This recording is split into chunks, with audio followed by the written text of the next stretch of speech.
third, no outs. Hart at the plate, top of the first inning. And little flare into short left field. That's going to score 1 run. Here's going to be a play at the plate. Throw from Scott. Collision at the plate. And he is in there safe.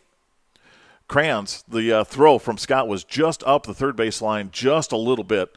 Kranz went for it. It was right in the same place as where Altermat was heading, and those two crunched together. Altermat a little bit slow getting up, but he finally does, and they are going to have now 2 runs in for Minnesota State and a runner at second on the single.